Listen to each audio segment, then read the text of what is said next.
আসসালামু আলাইকুম everyone, welcome back to my channel. সবাই কেমন আছেন? আলহামদুলিল্লাহ আমি ভালো আছি, দোয়া করি সবাই ভালো থাকেন। চলে আসলাম নতুন একটি ভিডিও নিয়ে, আশা করি ভালো লাগবে। আর এই তো এখন আমি আমাদের বাসায় যাব।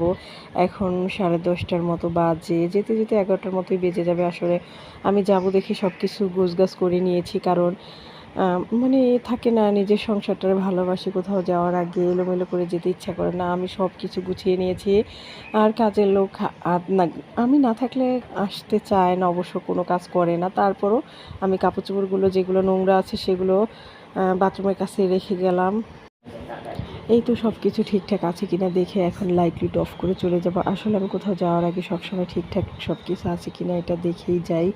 আর টিভি সুইচ, তারপর হচ্ছে ওয়াইফাই লাইন, এইগুলো সব কিছু আমি অফ করে যাই, যেহেতু আমরা বাসায় থাকি না।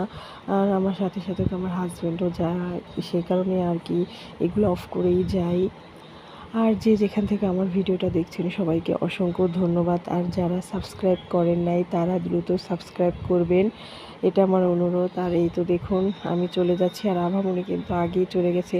ও নানুবাড়ি বলতেই অজ্ঞান। ওর মানে নানুবাড়ি ওর খুব পছন্দের একটা জায়গা। ও যখনই বলি না কেন যে তুমি নানু বাসায় যাবা, ওর মানে নাচানাচি শুরু হয়ে যায় আর কি।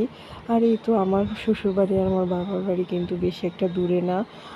এই তো চলে আসছি, আর মা রান্না করছে, এখন খাবো, খাওয়া দাওয়া করবো। তারপর দেখি ওরা আমাদের ফোন দিবে কখন ভর্তি হবে, আজকে হবে কি না বা কালকে হবে সেটা এখনও জানাই নাই। গেলে ওরা যাওয়ার পর ভর্তি হবে, তারপর আমাদেরকে বলবে আর কি। আর আগে ভাগে এত মানুষ গিয়ে কি করব, যেহেতু আমাদের আত্মীয় স্বজন বেশি, সেজন্য আগে আগে যেতে চাচ্ছি না। ওরে ভর্তি করবে তারপর। আসলে এই ভিডিওটা আমার অনেক আগের করা, এটা আমি আপাতত মানে ভিডিওটা ভয়েস দেওয়া হচ্ছিল না দেখে দেওয়াই হচ্ছিল না আর কি। আপাতত এটা আমি কমপ্লিট করলাম আজকে। আর কেমন হলো অবশ্যই কমেন্টের মাধ্যমে জানাবেন। আর এই তো এখানে মা আজকে কিন্তু ইলিশ মাছ ভাজছে, তারপর ডাল ভর্তা, মিষ্টি কুমড়া ভাজি ছিল, আলু ভর্তা ছিল, এইটু মানে ভর্তাটা তো পছন্দ করি দেখে এটাই করেছে। আর আমার মায়ের হাতের ভর্তা অনেক মজা লাগে। আর এই তো দেখুন ওরে আজকে ভর্তি করবে না, কালকে সকাল সকালই করবে মনে হয়, দেখি। আর এখানে মা রাত্রের জন্য বিরিয়ানি রান্না করতে বলছে, আর আমার বড় বোন এটা করতেছে। আর ওর হাতের বিরিয়ানিটা আসলে অনেক মজা হয়। আর এই তো দেখুন, দেখেই কিন্তু খুব লোভনীয় লাগছে। আসলে আমি ওইভাবে রান্নাবাড়া পারি না, যেটা সত্যি কথা।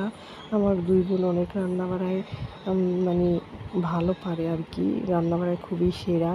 আমি ওই রকম পারি টারি না। আর এই তো দেখুন এখন আমরা সবাই খাওয়া দাওয়া করতেছি। আর এই তো দেখুন আমরা কিন্তু পরের দিন দুপুরবেলা আসছি, যেটা সত্যি কথা। ওইখানে আসার পর সিজার করতে করতে সন্ধ্যা হয়ে গেছে, কারণ ভর্তি করছে। তারপর 6টা সিজার ছিল, শেষ করার পরে আমার খালাতো বোনকে করছে আর কি। তারপরে তো আসলে ওইভাবে আমি ভিডিওটা করতে পারি নাই, যেহেতু আমার অনেক ক্ষুধা লাগছিল। আমি বাইরে গিয়েছিলাম, মানে শিল্পকলার ওইখানে গিয়েছিলাম ফুচকা খাওয়ার জন্য। এসে দেখি বাবুকে বের করে দিছে। আর এই তো দেখুন ওরে সিটিও দিয়ে দিছে। আর অল্প একটু ভিডিও করছে। আর দেখুন আমাদের এত মানুষজন, আর বাবুকে দেখে সবাই মাশাআল্লাহ বলবেন, আর আমার বোনের জন্য সবাই দোয়া করবেন। আসলে বাবু এখন 1-1.5 মাস হয়েও গেছে। ভিডিওটা দেরি করে আপলোড দিলাম। সবাই ভালো থাকবেন, সুস্থ থাকবেন, আল্লাহ হাফেজ।